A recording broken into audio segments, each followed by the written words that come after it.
আজকে একটা ভীষণ খুশির দিন। মানে বহুদিন একটা আতঙ্কে ছিলাম, একটা ভয়ে কাজ করছিল আমাদের মধ্যে। যে নানান ফোন কল, নানান মেসেজ, যে সেই গদ্দারটি আবার প্রার্থী হয়ে যাবে না তো? সেই ক্রিমিনালটা আবার প্রার্থী হয়ে যাবে না তো? সেই রংবাজটা আবার প্রার্থী হয়ে যাবে না তো? সেই বেইমানটি আবার প্রার্থী হয়ে যাবে না তো? এরকম একটা আতঙ্কে আমরা ভুগছিলাম। সেই গদ্দারটি আমাদের দলের কেউ নয় বর্তমানে, কিন্তু তারপরও আমার একটা মানসিক অবসানে ভুগছিলাম। তো আজকে সেই অবসান ঘটেছে।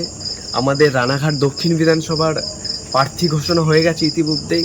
রানাঘাট দক্ষিণ সভার প্রার্থী হয়েছে সম্মানীয় ডাক্তার অসীম কুমার বিশ্বাস মহাশয়। কিন্তু সেই গদ্দার প্রার্থী হয়নি, তার জন্য ধন্যবাদ জানাই আমার দেশের প্রধানমন্ত্রী নরেন্দ্র মোদীজিকে, আমার দেশের স্বরাষ্ট্রমন্ত্রী অমিত শাহকে, আমার দেশের সর্বভারতীয় সভাপতি নীতিন নবীনকে, আমার রাজ্যের। তো আমরা খুব আনন্দিত যে আমাদের ভূমিপুত্রকে আমরা পেয়েছি। আমাদের ভূমিপুত্র, আমাদের প্রার্থী ডক্টর অসিত কুমার বিশ্বাস মহাশয়। আমাদের অসিত কুমার বিশ্বাস প্রার্থী হওয়ার সাথে সাথে আমি 100% কনফার্ম যে আমাদের যে বহিরাগতর যে রাজনৈতিক দলের যে প্রার্থী আছে তাদের রাতের ঘুম উড়ে গেছে।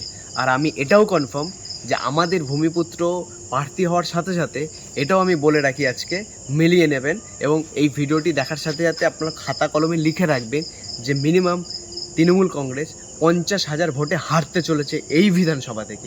এই বিধানসভা বিজেপির ছিল, আগামী দিনে বিজেপির থাকবে। জয় হিন্দ, বন্দে মাতরম, ভারত মাতা কি জয়, বিজেপি জিন্দাবাদ, যুব মোর্চা জিন্দাবাদ।